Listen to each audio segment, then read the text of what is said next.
Amazing conclusion. During the 5 days, there are over 11 records, one equal record, and of course, many outstanding performances regardless. It was one of the best championships in recent years in terms of the performances. Outside the track, there were some concerns. Empty seats in the stadium on a Wednesday night with the 100-meter finals on track where there were records set, amazing performances from the likes of Shania Douglas and, of course, Raquel Reed, not to mention Kai Kelly. But what is it? What is the cause of this, the absence of the fans, wherein we're looking at a situation where on the night of the Blue Ribbon event, the entire bleachers was virtually empty? Is it just the schedule? Is it absence of marketing? Are there other factors involved? Tonight, our panel will discuss these factors. Of course, let me introduce the panel to you first. First of all, let me do the ladies before the gentlemen. Shoshana McGowan, independent journalist, and a good friend of mine as well. Of course, we have Kalando Wilmouth, who's a public relations marketing executive and an adjunct lecturer. Ladies and gentlemen, thank you for joining us. And of course, good night to you both. Let me start with you, Shoshana, because you're a former athlete for St. Andrew High. You have legacy at champs. What do you make of, in the last 5 years, since the schedule has been changed, there has been relatively poor turnout of crowds on a Wednesday night when the finals are on. As someone who has participated at champs, what do you make of what has been happening since the change of the schedule a few years ago? A lot changed over the years, including the schedule. But also, what many people have not been observing is coming out of that pandemic. Once things reopened, we saw a shift not just to championships here, but it's worldwide where people's appetite, they've changed how they savor, how they watch sports. And it's the boys and girls championships. They're not unique to the situation. When you look at the age group demographic between 18, well, I would go younger, I would say 16 to about 30, touching 34, they do not have the tolerance, the patience to sit for days and watch a championship, so more than maybe 2 to 3 hours maximum, in my opinion, and observation. And again, where our championships is concerned, the talent is always there. We watch our national championships with some of the best athletes. Shelley and Fraser Price, Elaine Thompson era, Sharika Jackson, Kishane, Oblique. Before them, Johan Blake and others provided good, performances. But the stadium was always empty, or it's not, well, not empty, because it will be taken away from the, those who have turned out. But you'll found that, like I said, the appetite and how they look to watch a championship, it's not like before. And I think a lot of it is, like I said, people coming out of the pandemic, how they are taking, how they have been managed to, the tolerance is just not there. Also, I think, which I guess we'll touch on as well later on. When you look at the pricing, the price keep increasing, and I believe that I don't think nothing is wrong with the price. Let me say that though. However, what is wrong with the prices to enter? Jamaicans do not like to pay to watch sports, and that's just the truth. When you look at the English Premier League that many love so much, when you look at the major championships worldwide, you pay what Jamaicans would call an arm and a leg to get in. But Jamaicans don't want to pay for that. To watch a football match locally, even our local football, and even when the reggae boys are playing, and they say we're charging X amount of money to enter, Jamaicans ball down the price. And here we are for a high school championship, the cost to come into our bleachers is $3,000. But like I said, I'm sure we'll touch on all the factors throughout this discussion. We're being joined by Donald Smith, of course, in-stadium announcer, and of course, respected track and field pundit himself.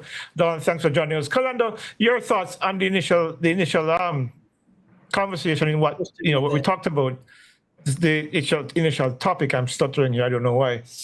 About because you're somebody who's been to you go to champs on a regular basis, but you Yeah, didn't I go go to this year. camps, and to Trishana's point, I'd be among one of those people who would, I would, when I would go and for some reason, well, a number of reasons, I didn't go this year. Usually I go and I would do season tickets, so I'm there all the nights and I'm in the same space and you kind of enjoy it. But to the point that Trishana was making about how audiences have shifted, I think that's part of what we're ISA is experiencing. So ISA and its stakeholders is how I want to look at it. The ISA and their sponsors and the broadcasters and so on. I think they need to rethink what champs is.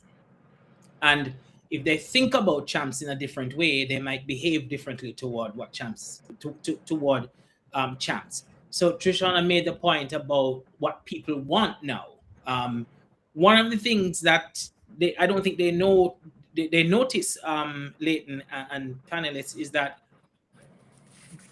the competition that ISA has is not only a sporting event, right? I mean, nobody else is going to go put on another sporting event during the week of champs. So they're not competing with another sporting event, but they are operating in what we call the attention economy.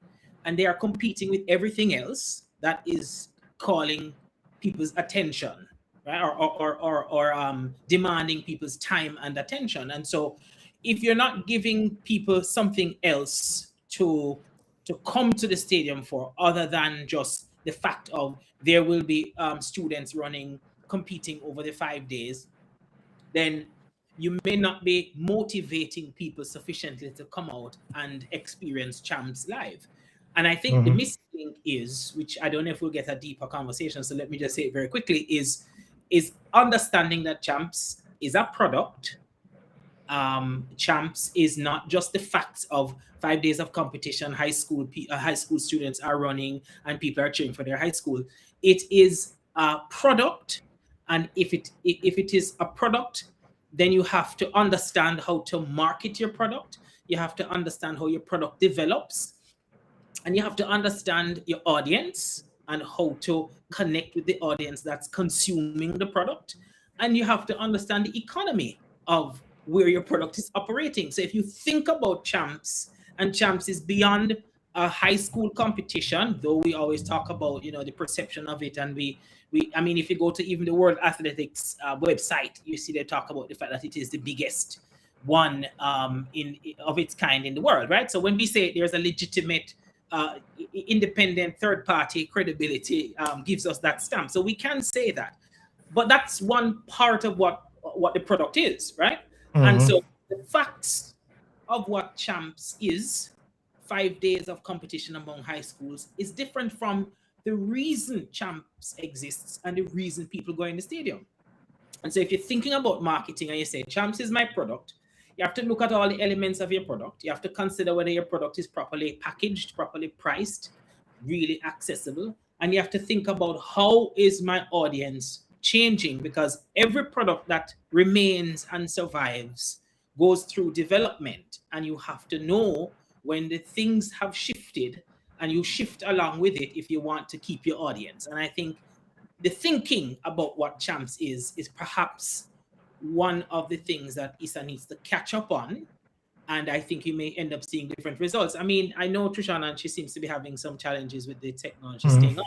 But she made a point about football, and I wanted to just kind of throw one at her to say that, the folks at Conrad Matheson and his team marketing the Reggae Boys thing, working along with JFF, might have a different thing to say when about what people would pay for, right? I mean, they had these expensive tickets for the match between Trinidad and Jamaica when we were trying to qualify, and those tickets were sold out. Well, and also the Curacao match, right? The Trinidad one, the Curacao match, those tickets were sold out and they weren't cheap.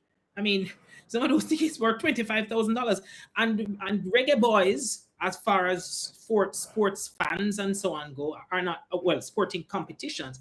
The Reggae Boys are not doing as well as, the athletes, the track and field. And yet they priced the ticket at $25,000 and people went. And I think it's because they marketed it and gave people a reason to say, oh, I'm going to take up my 25,000, and so I think they need to rethink. Donald, you're joining us there. I wanted to start with the schedule, but since Kalando and Trishana has taken it to a different level in terms of attention deficits and, of course, the absence of marketing, you are in the stadium. You feel the energy. Your voice helps to raise the energy of championships. What's your take on, because Wednesday night, for example, when we're looking at 1098 from a Shania Douglas, at 1028 from a Kai Kelly, at 1012 from Raquel Reed, and a rerun Class 4 girls that had some controversy behind it, fans would have been missing out on the dynamic of what Champs is about. That night encapsulates what Champs is all about.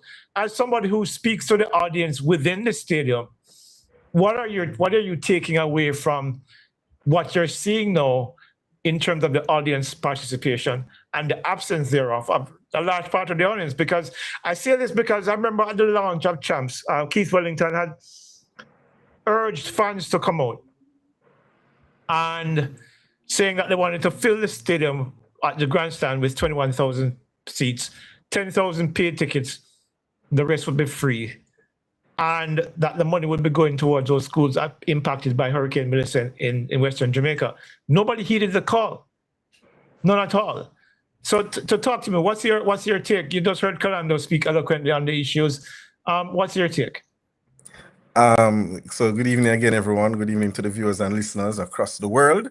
I having listened, I caught the tail end of what Trish was saying, and I heard Kalando a while ago, and both are on point. They're on the money. I think so. Let me say from the announcer's perspective, one of the things that we try to do, because we, apart from disseminating information to the general public, to the athletes themselves, we have a responsibility to kind of keep that energy, that vibe for a track meet going.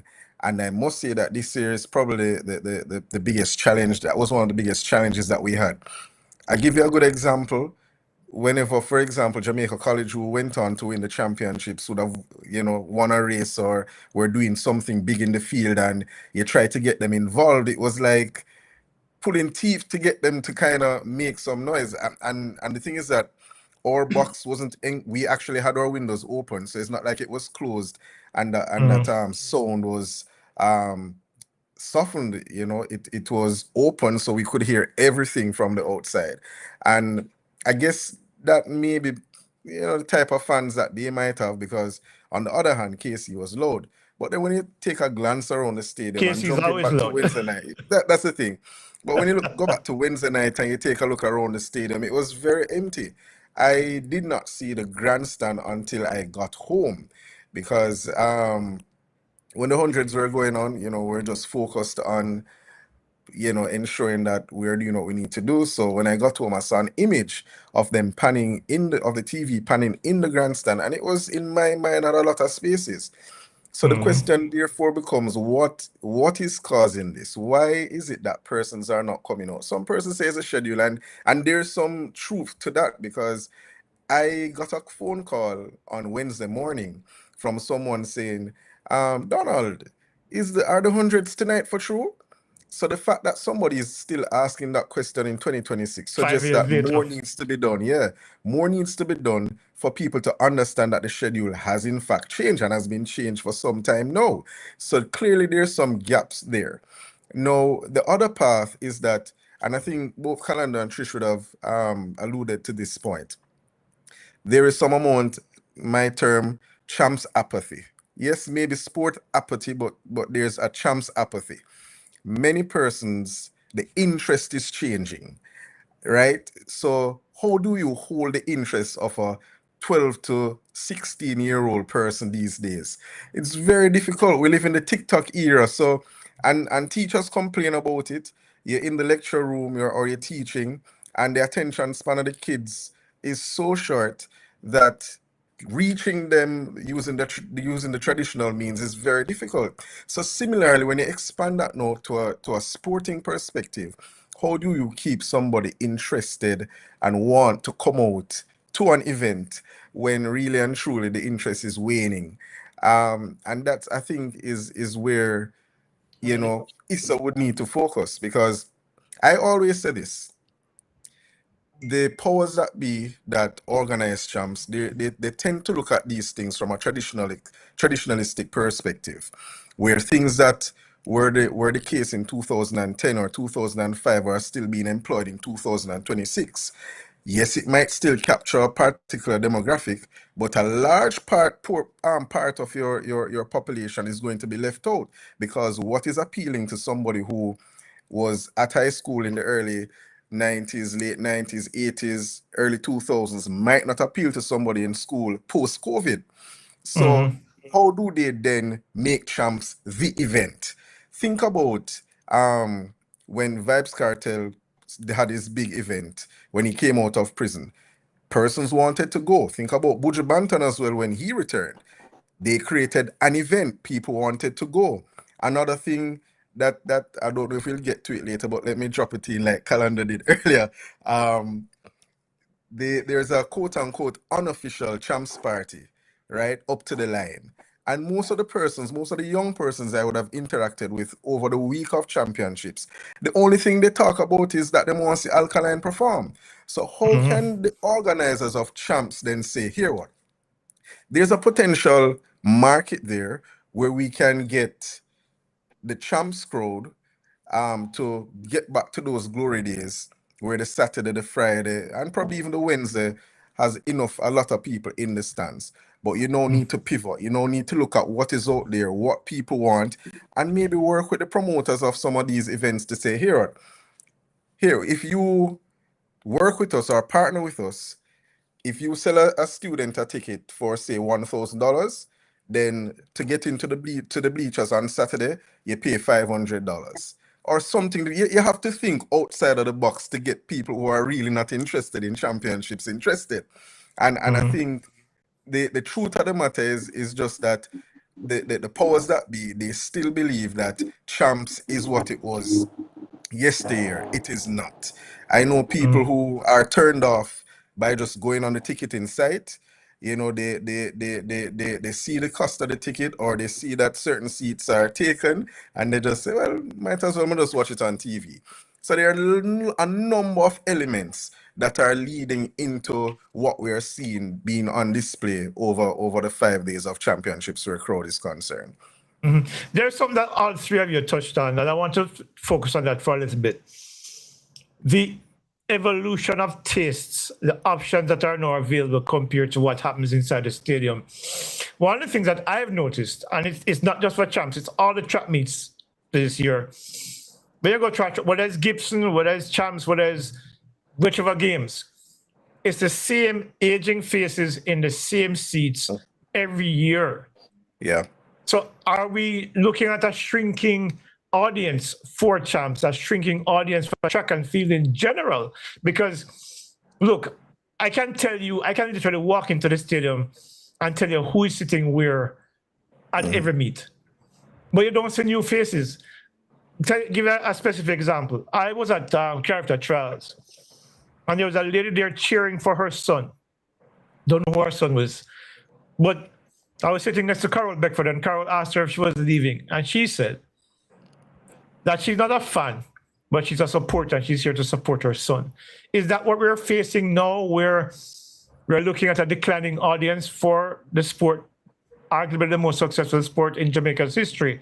And if so, is marketing the solution to the problem? How do we get them back, or how do we get new faces, new people in those seats that are so empty now? I believe that in any form of business, I always tell people that my brother is a businessman, right? I'm not really the business type. But what I would say is, from someone that watches a lot of other sports, it's not just a champs issue. So I think the marketers just might have a lot of work to do worldwide.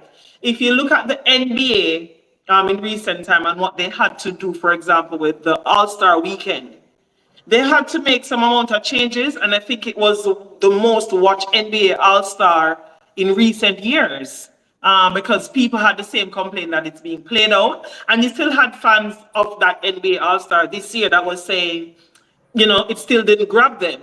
So I agree with you in terms of where the marketing aspect is concerned and meeting the audience. I like to point that Donald even touched on, that you have people who will look forward to going to the after champs party. We don't need to always own, oh, am I taking this, am I money this? We have to find ways to collaborate so that we can all achieve the greater good and the greater objective for everyone involved. So if it means merging, sports tourism is a real thing, and sports tourism really do include entertainment. So I agree with you that based on where we are now, we can't look to just always do things individually, but we have to now join forces in places where we maybe never thought of or where we never needed to be before. That's one aspect of it. So I believe in collaboration, meeting in the middle so that both can achieve. But that aside, I think that you are right, Leighton, when you said that the people that you go to champs, where everyone is seated year after year. And I keep saying to people that where champs is concerned and the ticket pricing and the change in schedule, remember that a lot of the fans, if you look at it, majority of those people that sit in the grandstand yearly are people who reside overseas and they're of the age 35 and older. The younger generation, I have a 16-year-old that I when I listen to him, he went to champs the Friday and I asked him if he's going the Saturday and he had no interest. He's like, I'll watch it on TV. You have a lot of those students who they really will go just one day, a Friday or a Saturday, but they're not interested, like I said, in savoring. It's not just champs, just sports and even school. If they had their way, they would really do school online, and they'll be effective, a lot of them, those who have the facilities. So it's just a matter of discussion of how we have to do the survey and we have to listen to what is being said and know where the new taste is. It can't just be, other way we're going to do it, and that's that. If that's the case, the product will end up like many other sports products that we have seen here locally. And it just, goes through the crack, because that's how we are sometimes. We're hell-bent on thinking that the product, which is the athletes competing, the talent on display, they think it's enough. And I want to tell them it isn't enough, which is what we're having the discussion on. Which brings me to the next point. Kalando, you can weigh in here. Sporting events generally these days, and of course the Americans are very good at it, it's an experience. It's not just what happens in the field of play. Right. It's what happens in the ecosystem of that event. Talk a little bit about that dynamic and whether or not that's something that needs to come to play within what the situation is. I wanted to also touch something Trishana had mentioned, Leighton, just because you asked about it, the audience. And my answer to that question about whether the audience is dying is a yes and no, right? Because when you look at it, if as I said, if ISA and its stakeholders decide to think or rethink how they consider what champs is, Trishana just made the point that it's not just the people running on the day, right? Those are the facts.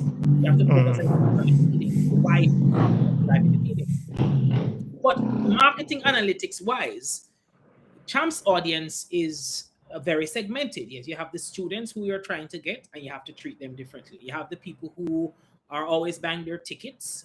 Some of them are diaspora, some of them are older professionals who can now afford the ticket. I mean, I remember going to champs as a student, but then in terms of what I just said, going and buying a season pass and being able to sit, I was able to do that when I was a seasoned professional and could access a little funds to be able to do that. And so you have different people. I had a friend who is of similar age, she's an entrepreneur, called me last year to say, Kalando, buy my ticket, because they always hear me talk about champs. First time she was going to champs, right? An immaculate pass student, and she went to champs for the first time last year. And so when you think about how to address the issue of the audience that comes to champs, you have to think about the different strategies that you apply based on the segment. Okay, you're going to have the student athlete. You're going to have the young professional athlete. You're going to have the people who are coming down from America or the diaspora and come watch. And each segment has to be treated in a different way, because there are different things that motivate them.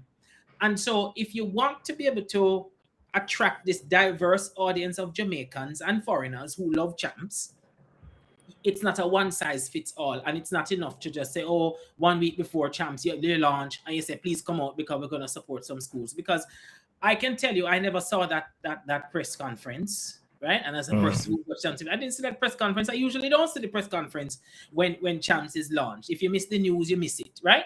And at the same time, all the people who buy champs tickets and however ISA interacts with people who go online to purchase or wherever you get your tickets from, there are different ways of being able to communicate with the fans of the sport that allows them to know when things are happening, know what is relevant to them, engage them in a way that outside of the March 20X to 20Y of when champs is being held, the champs fans, if you're a fan of the sport, you're not just a fan of the sport when the event is being held, right? And so how are you actually engaging with them? I went to an NBA game, as you mentioned, Trishana mentioned NBA. I went to one NBA game for the first time in my life back in 2022. And let me tell you, even though I'm not like a massive basketball fan, I would go back, because let me tell you, man, when you had those that 2 minutes when they gone to commercial break, the level of entertainment and the precision of that 2 minutes, you're saying, what? Give me some more of that. You know, it was such an amazing thing. I always give that example. And then my friend told me afterwards that there's someone who is paid, who is responsible for ensuring that those little bits of entertainment every time they have to go to a TV break, and that it happens. And I'm telling you, like clockwork, everything in and out. And by the time the TV is back, this court is ready again, and the fans had a nice little injection of energy and excitement and so on. But somebody's paid to do that. And one of the things, just before I'm done, I see him shaking my head before I release you. Culturally, we don't really make sports for fans. Our sporting activities are not fan-centered. It is about the officials who execute the event, and it's about the sponsors, and it's about everything else except the fans. And I'm saying, ask the fans what they want. And you will find that if you spend the time to listen, Trishana used the term, and I'm saying marketing analytics, look at your audience, understand what's going on with your audience. What you're saying to a 40-year-old who has money that can buy a season ticket is not the same thing you're saying to a 16-year-old who's telling his mother, say, I'll come tomorrow, come Friday night when I'm interested, Saturday. Fine, you can't force him, but make sure when him come Friday, it's the best experience him have. So that next year, maybe he will give it a contemplation to say, boy, I'm going to go Friday and it was nice. Maybe Friday go nice again. And you get him come back next year. My own daughter, she fine. She was 16. She said, yes, she go follow. She come on Gibson relays with me. I was trying to get her to come to champs. She said she has to study her book. She don't have the time for that. She'll watch it on TV. My son had no interest at all. And they're honest, you know. They're very honest. Very honest, I know. You're jumping at the bit, so go ahead, yeah. Boy, Kalando, if I could give you a gold medal, because there's something I observed on Saturday afternoon when Shanoya Douglas won the 200 meters. The first thing she did, she ran around to the backstretch. Then a couple minutes later, she was back around to close to where the Kingston College crowd is, that side of the beach, just beside the grandstand. And there was an official there saying, no, you can't pass, you can't pass. Clearly there was somebody in the stands that she wanted to go to, and the official was blocking her. And I'm saying, and I actually have a tweet that I made after champs, that I believe that there are some officials who just don't know how to deal with children. They don't know how to speak to children. That tweet. Right? Yeah, and I think these are just some of the things as well that turn off fans. Grand Slam track last year, one of the things I like with Grand Slam track, it was how welcoming it was of the fans interacting with the athletes. You can't create a fan base when the athletes can't meet the fans. You can't, right? And it's time, and I may get beaten for this, but it is time that ISA learns that there are persons within the organization, when it comes down to champs, who pretty much are hurdles to champs being a product that it can be. And that's just a fact. They don't know the audience. They don't care to know the audience. There are certain relics in my mind that exist and I'm very passionate about this part because as an announcer, I experienced it firsthand this past week of how some officials are and the blame that announcers get from time to time. And I'm really tired of it because at the end of the day, we are all there to ensure that the athletes get the spotlight and the fans enjoy what they paid their monies for. You can't do it Mhm. when you have people who believe that them own the product and what them say go and their law is gospel and they're not willing to listen to anyone else. You're going to always have a problem. And key from what Trisha and Kalando mentioned as well is that we need to listen to our audience.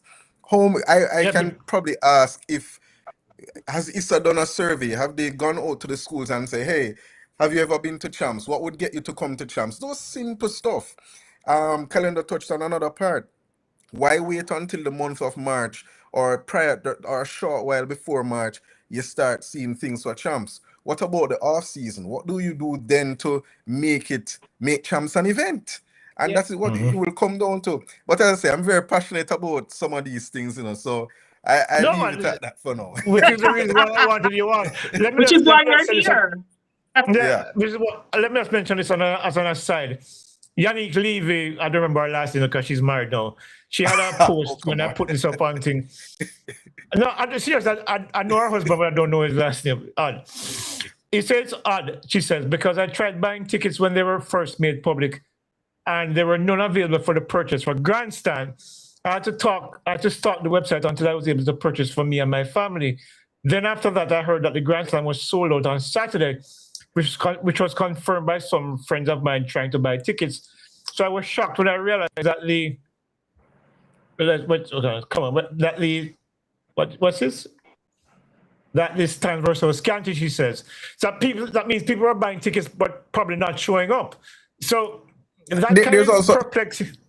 There's also Yeah, go another ahead, part Donald. to that, and there's also another part to that in the sponsors. The sponsors, according to Mr. Wellington, he was on Nationwide Radio 2 days ago, or yesterday rather, and he said that some of the tickets the sponsors get, and I think based on the number, it's well over 2,000 tickets that are given to the Mm. sponsors.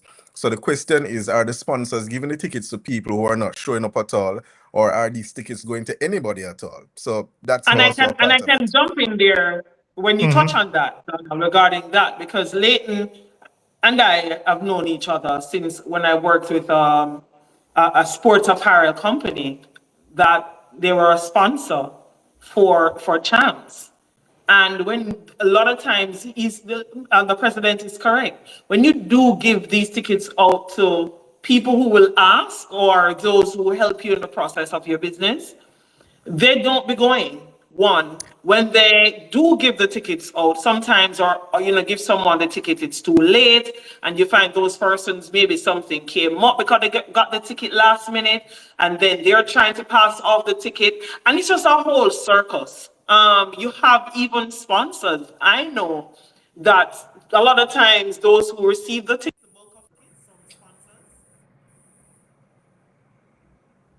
Oh, Trisha's frozen. Yeah. Well, until she comes back and join, I wanted to Yeah. say that we know that Champs is happening again next year because it never canceled, right? It's happening Mm-hmm. again next year. So it's not a surprise. What they can even know from now is what date and what Mhm. are the 5 days that Champs will be on. So there is no need to wait until, even if you're not spending your marketing budget right now, you can say, get ready for Champs 2027. And you Mm-hmm. can put your tickets on sale as of February. Nothing is, because we know the event is happening. Yeah. It's gonna happen. So the delay in getting in engaging the fans early is there's no explanation for it. Sorry, Trisha, we have you back. You can feel But if it's a case, though, gentlemen, and for those who are watching, do you think it's a case where Champs is dying, or people are just people want back that Friday, Saturday vibes? Let's be honest, though, I don't in know. our assessment. It's hard to say because I think that part of I didn't realize it's 5 years. Leighton was telling me it's 5 years. I thought it was 3 years since they changed to the Wednesday, right? Yeah. I think part of it is a strong part of marketing is storytelling, right? And if you tell people and give people a rationale for something, remember that the current iteration of champs with the combined boys and girls champs is just about 27 years old now, even though champs itself is 116. It was 1999 that combination, because most of us That it know started. boys champs one weekend and girls champs one weekend. Unfortunately, Trishana, we know that the girls champs never get as much of the No, it didn't. Support, yeah.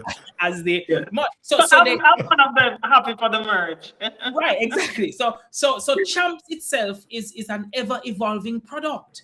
And I think that in this new dispensation of, okay, we're gonna change. And you know what, guys, even if the change is that Grace Kennedy can sell some more food 5 days for the week, that is not a bad thing, because we need Grace Kennedy to continue to make a good business so that we can keep putting 200 million and more into champs. So tell the story of why we needed to change. And if the story is well told and the story has a strong rationale and strong roots, people will support, right? Because we love champs. None of us on this call, and I'm sure most Jamaicans, whether they come to the stadium or not, would not want to see champs go away.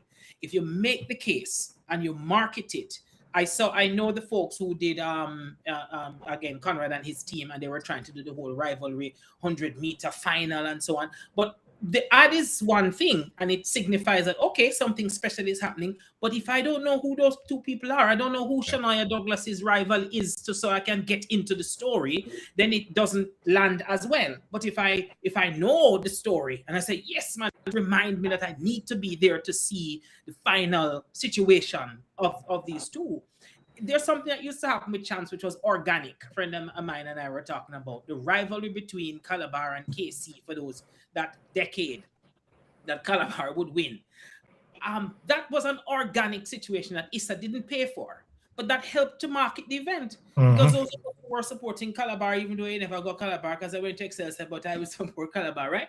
You're supporting Calabar in KC and you want to be right? Calabar. What a confession. You know, I mean, it's fine. I mean, now, David Ryan is doing very well with Excelsior. We're in the top 10. I'm very happy. I'm always cheering.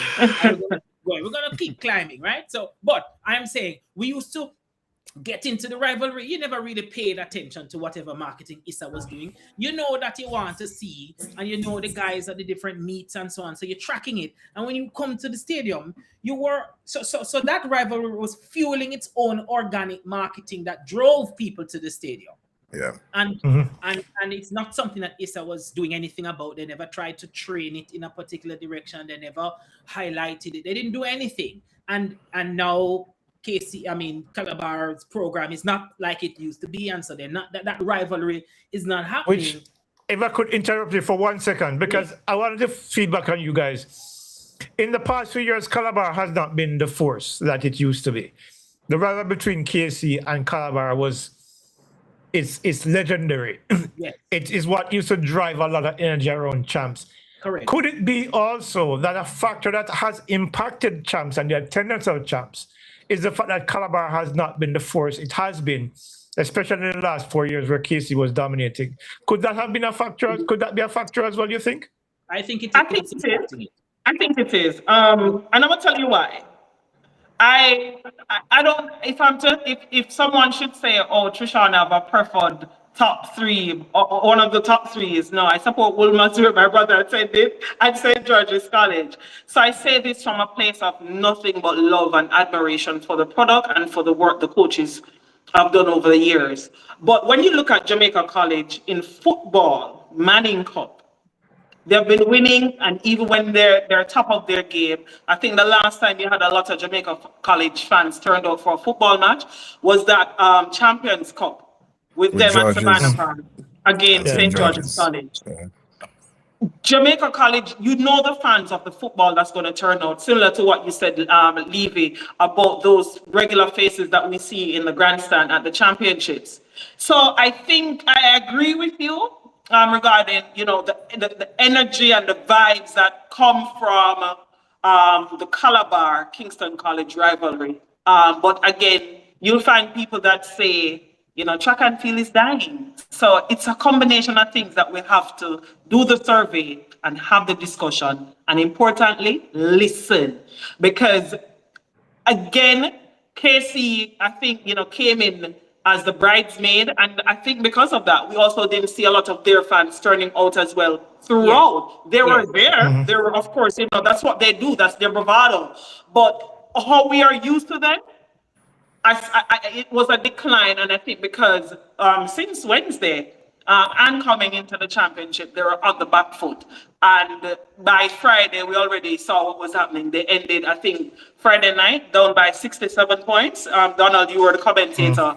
So again, for me, I mean, it's a series of things, and I don't want us to think that, it's just about the lack of 100 meters being held on a Friday, but the demographic needs an evaluation between 18, in my opinion, I would go 16, ages, starting at the age of 16 to 34, 35, to see what they are now asking for, because a lot of that pandemic, and people want to disagree, and that's fine, a lot of appetite change worldwide in terms of what people give their time to, and how much of their time they give to things. So we need to be having the discussion, but importantly, listen as well.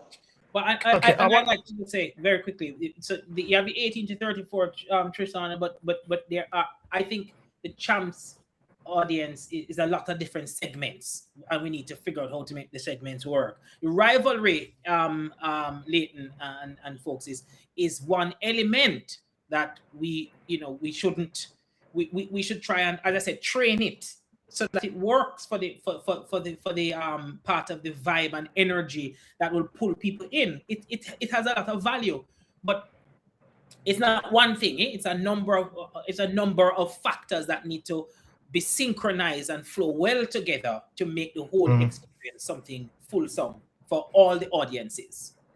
I wanted to ask this, and start with you, Donald, and work your way back to Kalando. I think who'll probably have the final word on this before we move on to our next section. I want to talk about the cultural impact as well. What would you think? It's a 5-day championship.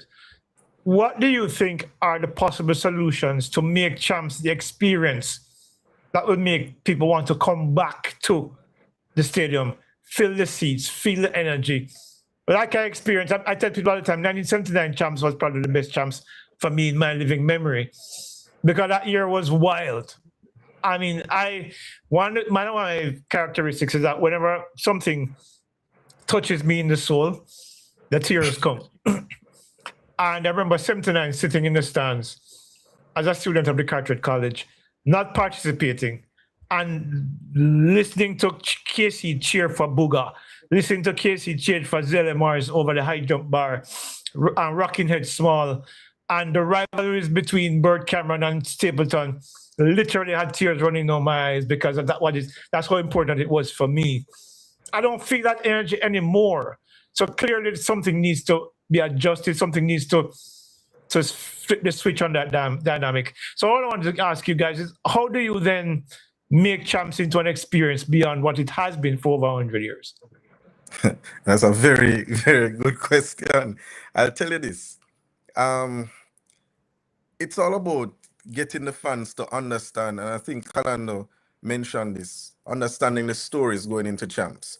So you may need, from your development meets, to have stories being created. The American media, they're very good at this. If you watch athletics on NBC, for example, before Sidney McLaughlin lines up in the final of the Olympics, 400-meter hurdles, they cut to a story. Sidney McLaughlin Nevroni, coming from this, coming from that, and this is this and this is that. This is what is on the line.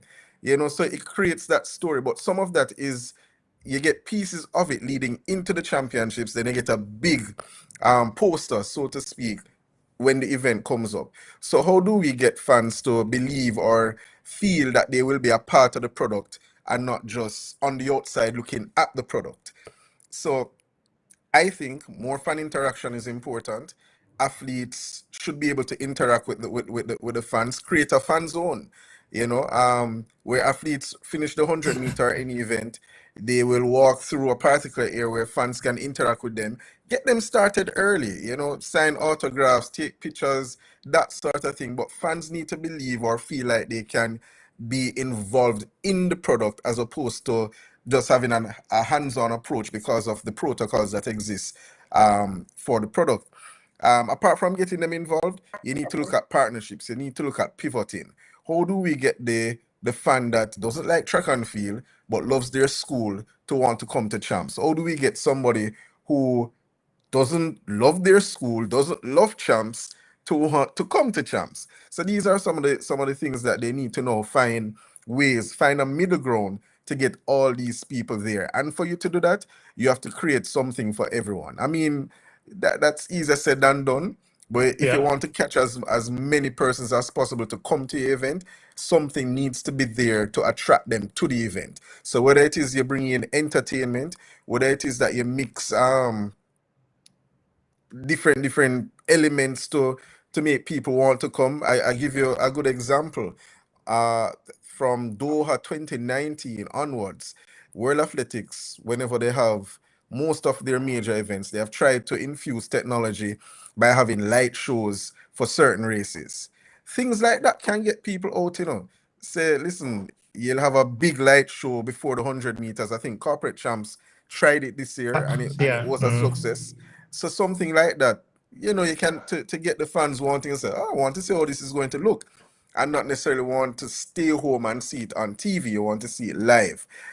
So it's about this national stadium changing into more than just a track and field or competition area. What else could be there for the sponsors to feel like they're going to get a return on their investment? For example, if you have a car brand that is attached to champs, um how many cars are sold at the end of the day? So they need to have some measurement. So but you have to create the space that they would be able to get the fans to come into the space and experience whatever products they have, and then the full product, the champs product, can benefit otherwise. But as I said, it is going to take more than the current people that are there to decide. And with all due respect to the organizers of champs, they have done all I think possible that they can do. And if they have not yet done this, they need to engage people where the expertise exists with those persons that they don't necessarily have. There's no shame in asking for help. And I think Right. it's better to do that now than wait next year champs come around and Saturday you only have 5,000 people at champs on Saturdays. Trishana? When I used to run for Andrews, that before I ran for Andrews, one event that my mother would take my brother and I to every year was the Gibson Relays. No, Gibson McCook Relays. The first time I started seeing the stand slightly empty at Gibson Relays, my heart broke. I left brokenhearted. I was like, what's happening? And then I was like, typical of us, we make excuses. And I was like, oh, maybe because of this, maybe because of that, the stands were empty. Here we are. No, right? We want to blame the storm. And I will work with it. I would like to go, I'm not the organizer, I'll work with it. However, I know it's not only because of Hurricane Melissa, where we had, 4 or 5 hours of Gibson McCook Relays this year. What I don't want is for us for champs. The product is 100 and odd years old. We tend to be very reactive. Yeah, we tend to be reactive as a nation, and I'm hoping that we don't end up in that situation of reacting when it's too late.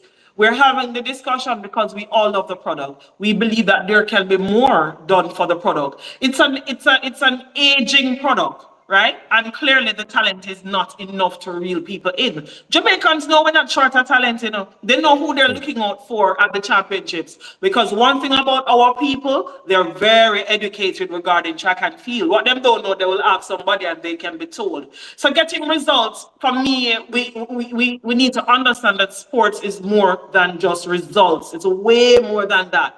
And I want whenever Issa, Grace Kennedy, and others are having the discussion, all they need to do, just look at one sport Just one sport they need to look at and replicate a little pinch of that for 2027, and I promise you they will see the change. And the sport is Formula One.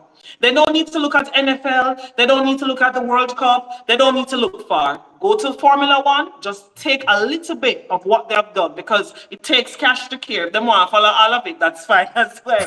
But take a pinch of Formula One, what they've done. And now every 12-year-old, 13-year-old, 9-year-old boy and girl, an adult that is 50, want to work up their money to go to a Formula One in Miami or Qatar. Adopt just a little bit of that principle and see how you can slot it into the product that you have and see if it works. Because I think also, in closing on that particular topic, people in Jamaica, in track and field, for example, sometimes are afraid of looking elsewhere. And I keep telling people, if you love sports so much, you cannot just look at what the rest of the world is doing in your particular sport. You have to look at sports. You watch sports. Yeah, I mean, Donald, you are such a good guy. Just you would be perfect had you not supported Manchester United. I would not having that discussion. But I'm just saying that if you love sport, you look elsewhere. You look at what they do to always be shifting to get the results of people coming in. And I think for me, I would look to Formula One, because Formula One used to be a sport tucked away to men who love cars or boys who loved fast cars. No, it's everybody's business. Kalando, you're the expert on this. If you could have a chance to sit down with Keith Wellington and maybe the executives at Grace Kennedy, who are the primary sponsors, have been for over a decade now, 2 decades, what would you say to them to how they can collaborate to make Champs an experience that people want to go to, not just for the track and field, but for a memorable event that they look forward to each year? I'm not putting you on the spot because I mean there are a lot of metrics are involved, but what off the top of your head, what would you think? I would say so many things, but I'm just going to share 2. One would go back to something that we all agree. Trishana said it, and we're agreeing. You need to actually hear from the fans what they want, because if you keep making the mistake of thinking that you know what they want and they're just going to come for whatever you put forward, then you're going to be in trouble and it's going to continue to decline. But one of the things I would actually say is that they need to no longer have only one TV station exclusively have Champs. I think it needs to be everybody should be able to access Champs, and that way, as a fan who's staying home and watching, you get a better experience. Because I can tell you that the television broadcast, which interestingly enough is an area where they could gain more fans of the sport, right? Because everybody doesn't have to be coming into the stadium to be a supporter of the thing. And TV audiences or viewing audiences, even if it's not on TV, viewing audiences are important too. Trishana talks about Formula One. Many people are watching the Formula One Netflix series. They're not watching it on TV, right? They're watching it on Netflix, or you go see the film with Brad Pitt and that whole very good movie, actually. Where that whole reprofiling of that particular sport, which has gotten people's attention. It's a whole strategic move, which, it's a playbook worth looking at. But in terms of where people are watching something, I think it needs to be distributed to a wider audience and not confined to anyone, because I think that what has not changed for the last 15 years. They've done the same thing. And as a fan of the sport who stayed home this year to watch it, I was irritated every time when in the middle of a commentary from Bruce and the team and Jeremy and all them. Lotto. I'm putting 3 ads, 3, 4, 5 ads, and then by the time the broadcast comes back, there now a race is, they might show me lane 5 because they moved on from lane 8 all the way down because a race is about to start. And I keep thinking to myself, isn't this you are controlling the broadcast?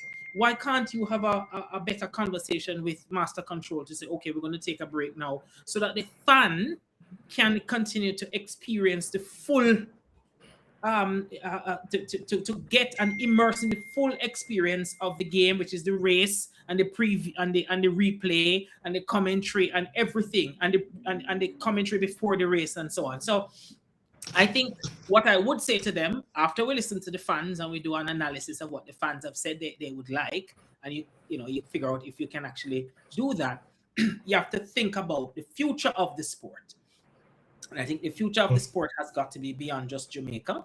You have to find a way to reach audiences globally and to see the growth of the sport in a different way. And I would say to Grace Kennedy in particular that they need to pressure ISA to start to integrate, get an entity or a group of people who do different aspects of marketing, because you have the event part of it, you have the experience part of it, you have the pre-thing, you have the online, all sorts of things.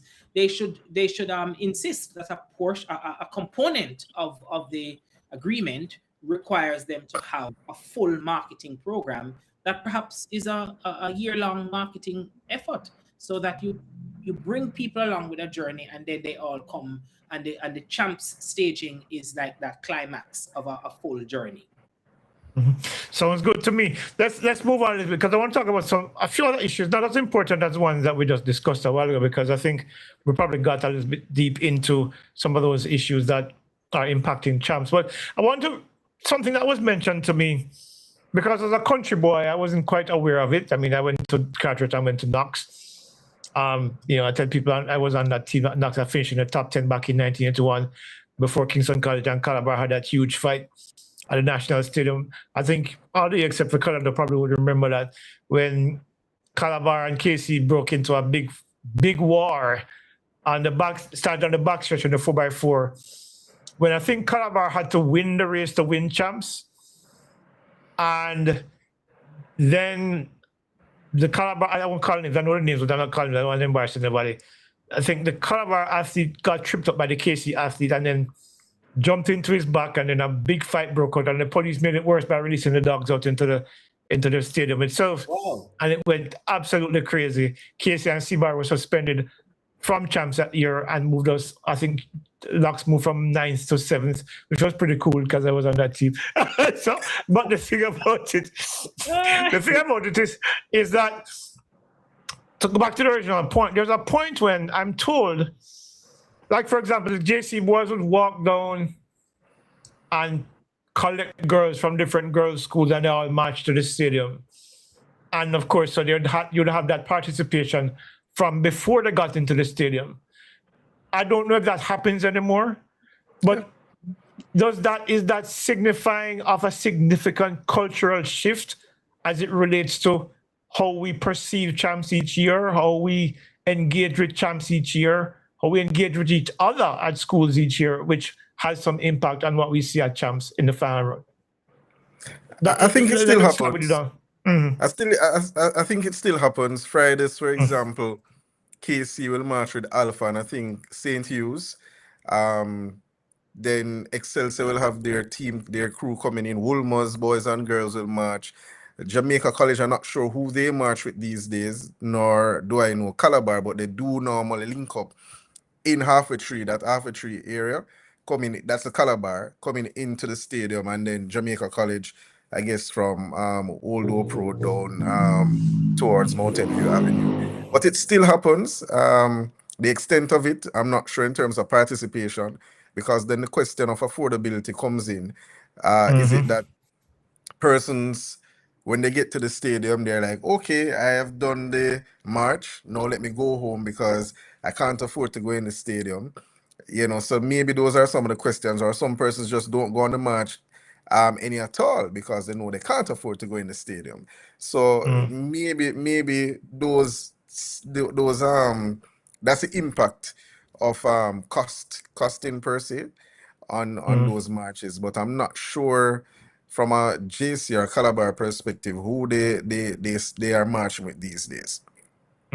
As it relates to cost, though, Kalando, we saw a story recently where ISA, look, there's going to be some construction starting in the stadium next year, right up until 2030, because of the redevelopment of the National Stadium.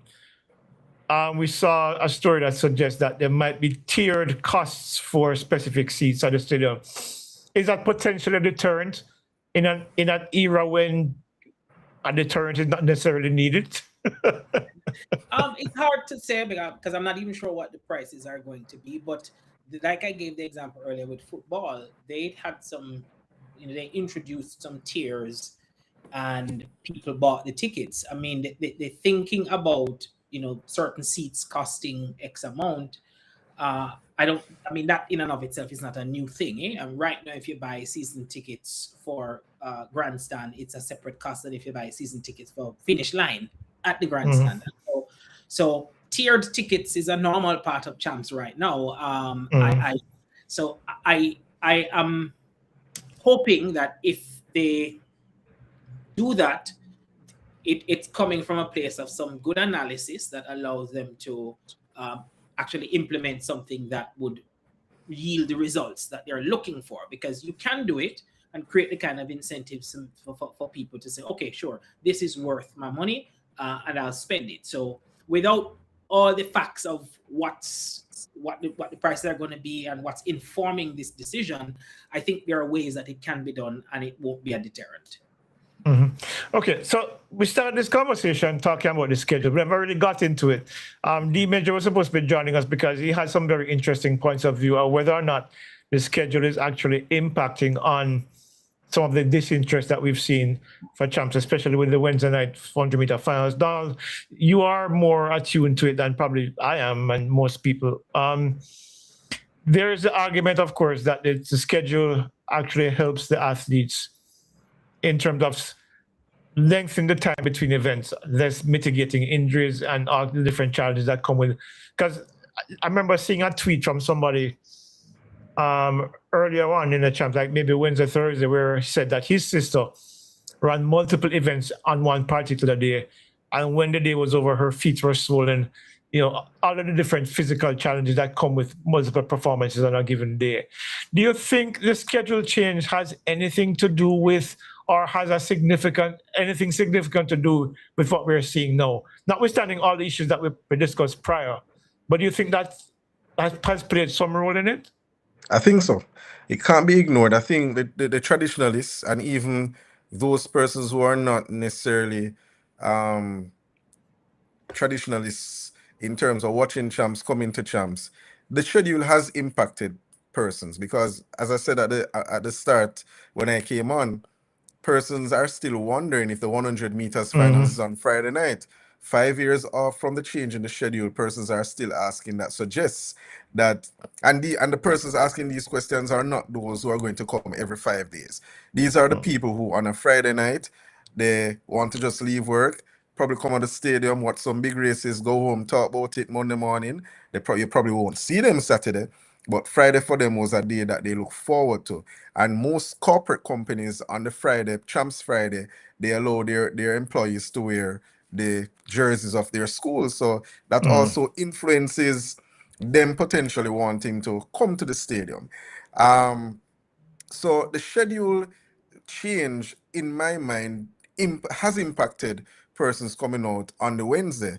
The problem is we don't necessarily have the numbers to say, okay, if we put the hundreds back on Friday, will it be empty stand same? We really don't know, because there's so much that has changed since COVID in my mind, that there's some greater things at play that is causing persons to not want to come out to the National Stadium on Wednesday. But again, I for one, I like the new schedule, because the athletes, for the most part, they are able to get more rest in between events. And maybe that's why you're seeing some of the times that are running the sub 10, the sub 11 on the boys and the girls side, respectively, a class one probably would not have happened had we stuck to the other schedule, because in the midst of that, you would have had runs for 200 meters before you get to the finals at the 100. But I'll also say this, that there are some schools that continue to add athletes doubling in events that on the same day, you still see them running two events. And I think this year, the 4 hurdles and the 400 meters. So I think the 400 meters semifinals and the 4 hurdles finals were on the same day, albeit one was in the earlier part of the day and the other in the evening, but is the same day.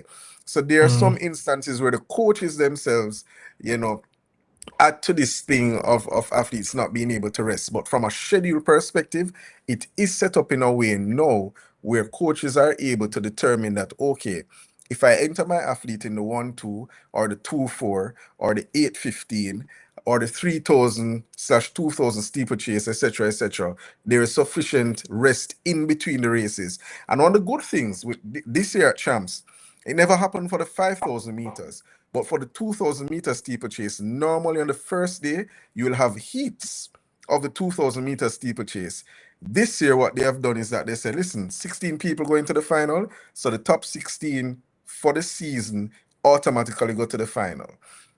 So they have removed the need for a heat. So if somebody is running the 1,500, 2,000 steeplechase or the 2,000 steeplechase, 5,000/3,000, they would not have the need to be running a heat in one of those events, right? On the girls' side, they didn't have to run any heats if they're running 2,000 steeplechase or 3,000 meters. Those are straight finals.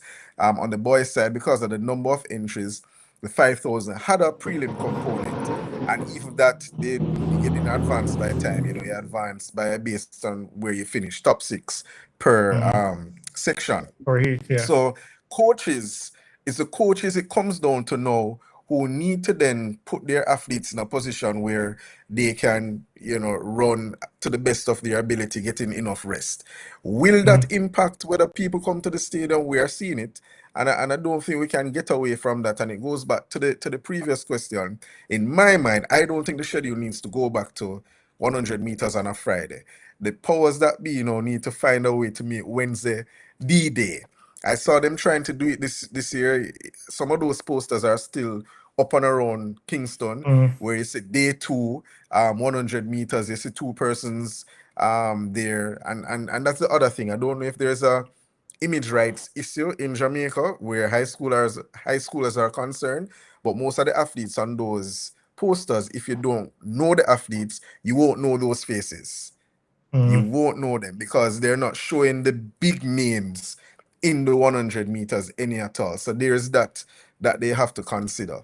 But it's a fact that the schedule change definitely has impacted the crowd support on the Wednesday. So how can you make Wednesday exciting again? And I think that's what they need to figure out. Yeah, because here's the thing. DMajor, who was supposed to be on this, but he's caught up in a meeting and unable to get out.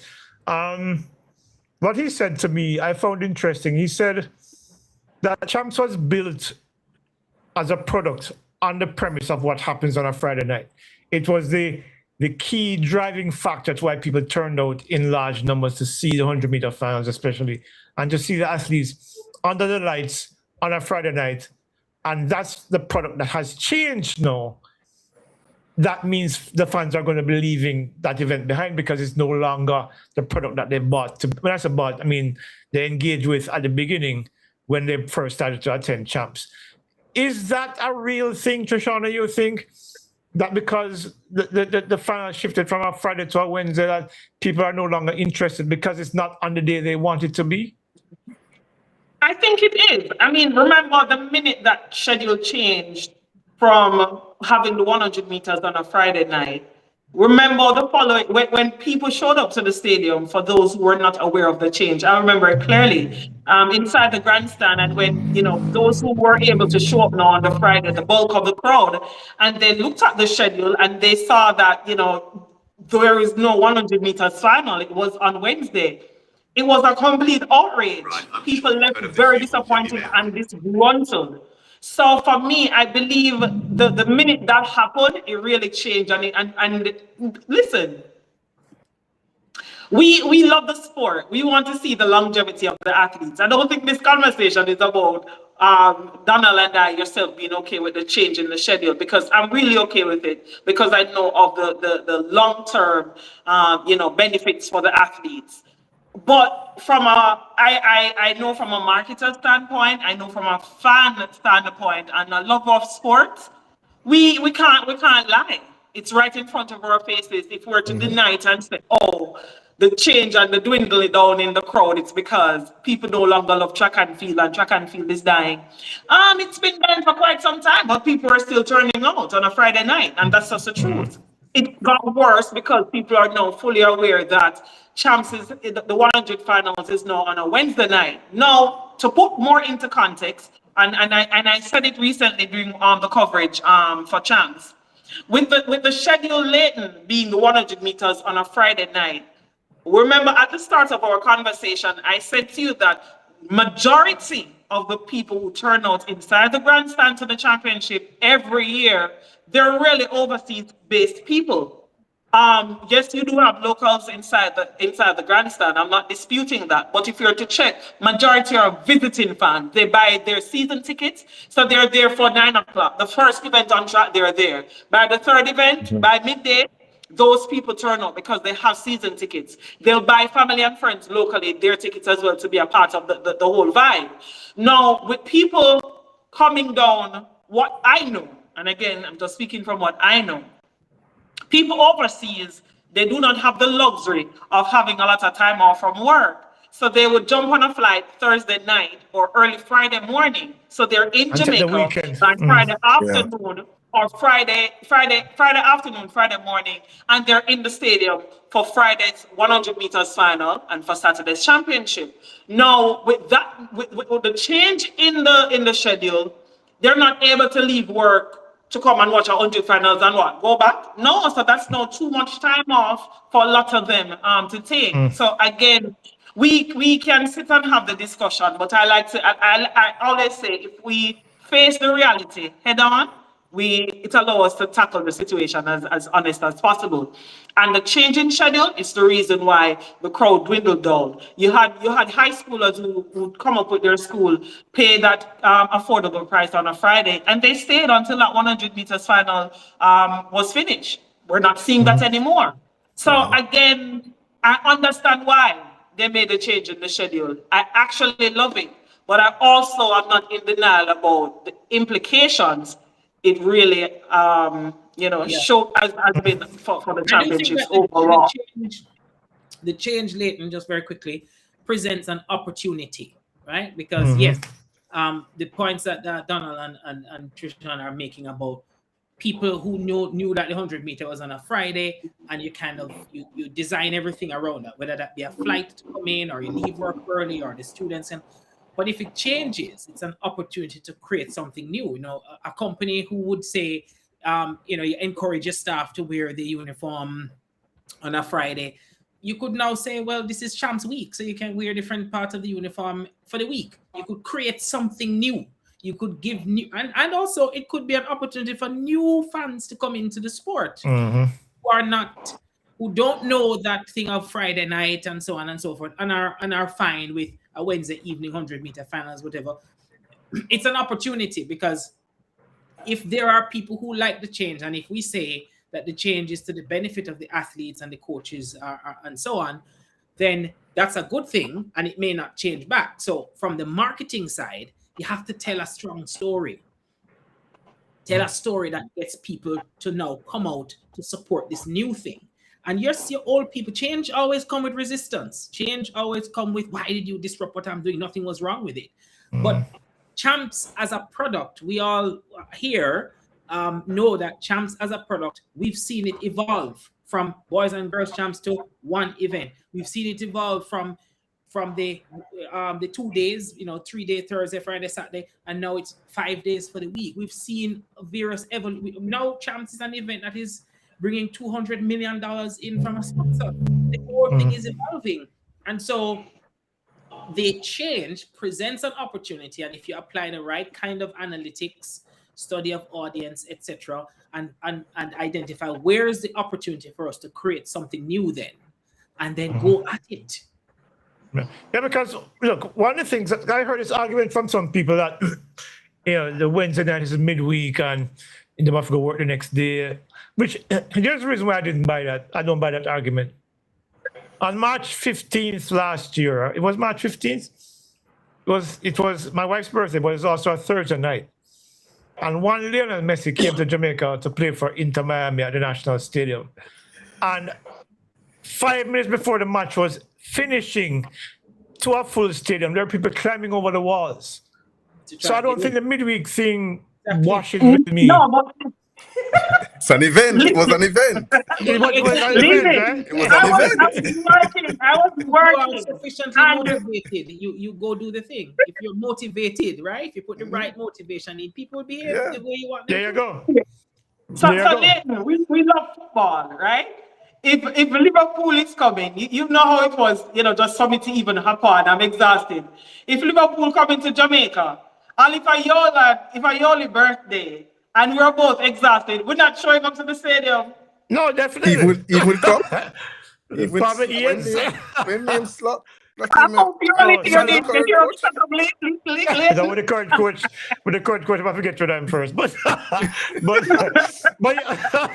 but the point is well taken. It was an event because it was probably the best player in the world, if not one of the best players ever, inside a national stadium in Jamaica.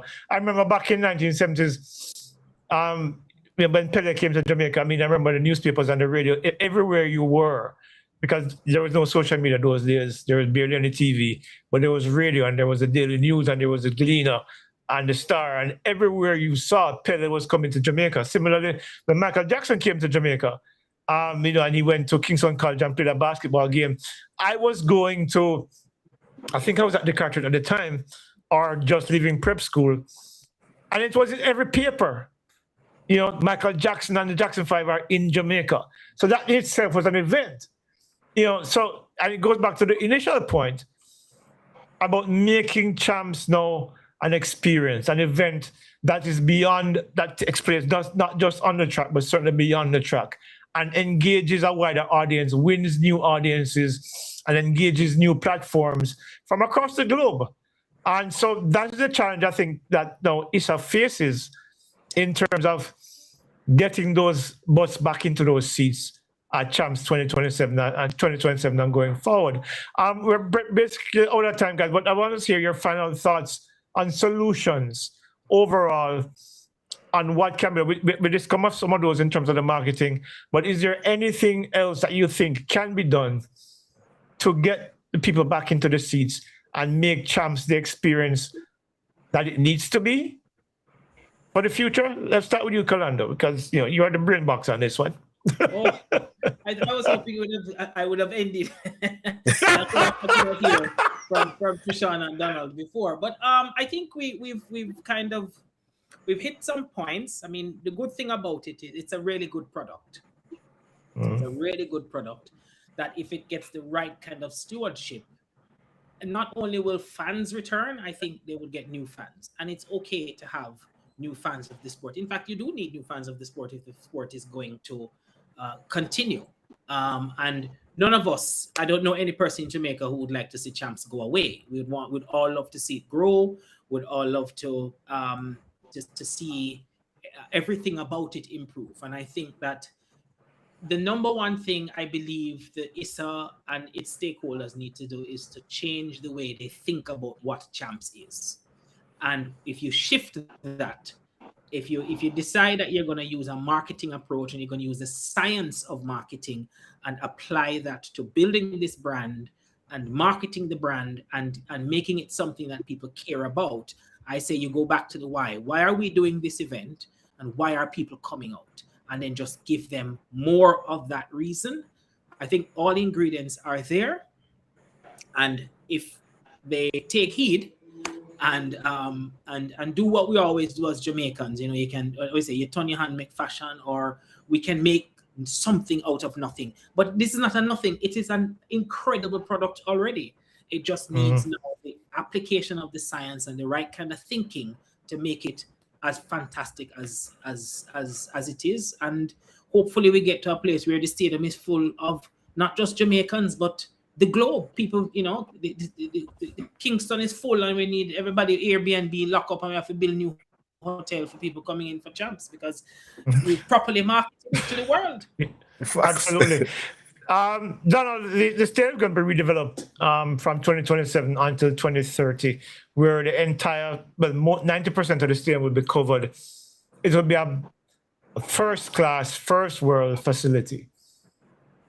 Is that going to be a big selling point for, as you heard Kalando talk about a while ago, getting more fans into the stadium? Because now it's going to be the stadium would have been rising to the moment, so to speak, because it's been long in coming. And is that a potential selling point for Champs 2027? It should be. I mean, because first thing is that people want to experience the quote unquote newness of the facility. So that is a pull factor. Better concessionary stands, better restrooms, cleaner facilities, better seating, coverage. So things like the rain and lightning on Saturday, persons Better wouldn't have to parking. bundle in. People wouldn't have to bundle in those narrow corridors to shelter from the rain and lightning. So that alone, in and of itself, will be a pull factor. But one of the things that I'll probably wrap up with here, in terms of, apart from the new facility or the newness of the facility, we will have to make, for example, each day you could create themes around each day. So yes, the schedule has changed. 100 meters is the second night of Champs. How can we create a theme around that? Tell the stories, show the rivalries, show the matchups, show what a person's seasons look like. Is it redemption? Look at, for example, if Jamal Stevenson was fit this year, one could look at what happened last year, create a storyline about him this year. So these are things that you should be pushing from time going into the championships. Treat it like a boxing match.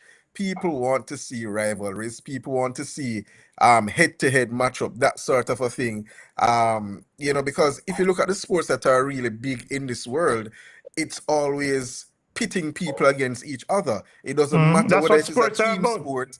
Exactly. It doesn't matter whether it's a team sport or an individual sport. It's always putting people together. And the final thing I'll add is that we need to embrace the entertainment aspect of sport in general. When you go on the international stage, we actually have a DJ that is there, that understands the sport, knows when to play, and that comes to another part. I'm hoping persons from ISA are listening to me. I'm begging you, we need an event presentation manager at Champs, because a lot of the things that people see happening on the global stage, those lighting shows, broadcasts, catching the race at the point where they need to catch it, whether they need to go to a field event to get shots from that, just general, some of these general things, when the DJ comes in, when the infield host comes on, those are coordinated by an event presentation manager. And until we start taking the product seriously and we get some of those entertainment things infused into the championships, it will be to some people something that, not interested these days. Shoshana, the athletes, we talked about a lot of things, but we don't talk about the role that the athletes have to play. A lot of times I find Jamaican athletes, unfortunately, are camera shy. They don't want to tell their own stories. They don't want to engage the audience the way in which we see happen in other countries. Just up north, we see a lot of high school kids, college kids build their own brands in terms of the bravado, in terms of the potential rivals that they face, the things that they want to win, but they are afraid to be that way because culturally we tell them that they have to be humble. Is that something that could change, that would change the dynamic of how people engage with the sports and engage with the individual the events? Because there was the 400 meters hurdles, for example, with Fletcher and Carr. Remember, Carr won the 400. Fletcher came back with a vengeance and won the 400-meter hurdles. Those are the kind of things that engage fans, that rivalry, whether it's spoken or not, it's there. But you want to hear more from the kids about those matchups, about I am going to beat the skin off of that athlete. Not necessarily that, but that would probably be something I would say. But just be more engaging and get people to connect with them a little bit more. That would then help the whole process of getting people back to come see them run live. I think they say you live what you learn, right? And a lot of the households in Jamaica, a lot of the environments in which we are in, not just children that we are looking at Champs, even for us as adults, how we were brought up really sets the tone for the language in which we speak. I believe that athletes need personality, and for me personally, I gravitate towards a lot of the American athletes and the Europeans because I love their personality. They're not afraid of. However, even some of our senior athletes, they shy away from it because of the backlash that they will receive. We have seen it ourselves, whether through social media, verbally, or just through the comment section. They call them hype, them this, them that, and not every athlete, even with that big personality, doesn't equate to them being able to handle the backlash that is received. So for me, I would love to see more of that. Absolutely, hands down. That's why you asked me that question. Yeah, because I just run out jobs and I live it. I'm a straight shooter. I find a lot of our Jamaican athletes to be boring, but in truth, they're not really boring when you get to know them. They're cautious in the personality that they show because of the backlash that they think they will receive. Boy, them go on too much in this, in that. We're harsh crowd, We're harsh, man. We're harsh. Or the yellow And card I think for because of that, they stand behavior. out. Yellow card. Or the yellow card for unsportsmanlike behavior. Yeah, Right, exactly. which to me is crazy. We saw where Antonia Watson, the backlash she received, people will say it was deserving. And I say, not so much, right? Because at the time he was in high school. But I love that big personality. For me, it's really nothing. Again, I watch sports, right? I watch all types of sports and I see the different personalities. A lot of times it's just really gesture in the moment. It's nothing else. But Jamaicans, they become so enraged by it and then this and then that, So, like I said, I want to see more of it, but I understand why they don't. When I speak to them, the conversations I have with them later, what is shown, they're like comedians, but they won't always show that because they're afraid of the backlash they will receive publicly. Yeah, because back in 2010, I'll never forget, Fort and Skiing was it X-Star? Yeah, no, but X-Star, pointing each other across the line. Or 200. Across the line, the 200. That was epic. I remember the clash between Daniel England and that one Powell. That was also epic. But listen, we have to go. Getting the wrap up from my producer. Yes? Before you get the wrap up, I was looking at the comments, and one of the things, low-hanging fruits that I'm seeing repeating in the comments is that them need to fix the parking or address the parking. Have enough security for parking. Oh man. Saturday, and I say this in 10 seconds. On Saturday, the amount of notices we were asked to announce about police waiting for people at their vehicles because there's either a successful break-in or an attempted break-in to a vehicle, it was enormous. So that's something that they probably need to look at as well. When you and I know that logistics and so on, where security protocols are concerned, that a beat were bad. But that conversation, later, that is a show within itself. But I do think that the parking situation could be addressed if we are being very fans focused. Because what is the experience you want people to have? Yeah, when they come to your event, what you want them to leave with. If you're fans focused, then you're thinking about everything that the fan is going to experience, and you solve for it. That's a cultural shift that we need in Jamaica for sports and things that happen at that stadium. All right, guys. Well, thank you so much, Trisha. I'm going to go on down Smith, Kalando, Wilmouth. It was great for the last 91 minutes now. But certainly thank you for the conversation. And I think it's a conversation that needs to continue. And I hope that Issa and the people, the stakeholders involved with Champs are taking these suggestions. I hope they see this and take it into consideration and do something that will inspire a better turnout in the years to come, because Champs is a very valuable commodity in Jamaica and certainly one that we cannot afford to lose. So until next time, this is Leighton Levy saying good night on behalf of my guests and of course on behalf of my producer who's about to kill me, but we'll talk sometime soon. Bye-bye, guys. Bye. No killing.